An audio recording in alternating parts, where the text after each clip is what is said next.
আমরা কেউ চাই না আমাদের বাড়িতে যে ফুলটা, শিশুরা তো ফুলের সমান, বাড়ির ছোট্ট ছোট্ট ফুল, তাদের হাসিতে আমরা হেসে উঠি, কখনোই অসুস্থ হোক।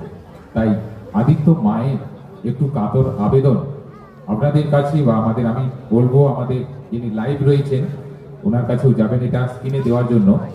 যদি সম্ভব হয় এখানে স্ক্যানার দেওয়া রয়েছে, আপনারা আপনাদের সাধ্য মতো একটু সহযোগিতার হাত বাড়িয়ে দেবেন। 9 করোড় মানে বুঝতেই পারছেন, 2-1 টাকা নয়, কিন্তু আপনাদের বিন্দু বিন্দুতে সিন্ধু হবে এই প্রত্যাশা আমরা রাখছি, এবং সেই আবেদন আপনাদের জানাবে আদিত্যর মা।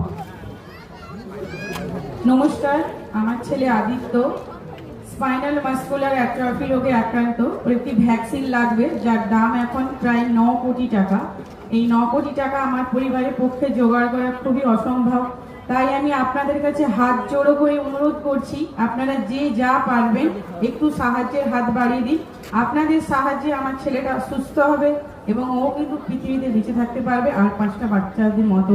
তো সবার কাছে আমি অনুরোধ করছি, এখানে যত মানুষজন আছেন আপনারা প্লিজ আদিত্যর পাশে দাঁড়ান এবং সাহায্যের হাতটা বাড়িয়ে দিন। একদম, উনি আপনাদের কাছে যাবে। এই ছবিটা নিয়ে এখানে স্ক্যানার রয়েছে। আমরা প্রত্যেকদিন প্রাত্যহিক জীবনে কিছু না কিছু হাত খরচ করে থাকি।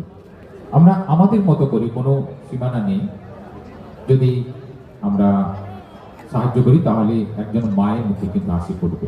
আমরা সবাই চাইবো নিশ্চয়, এই আবেদন রইল।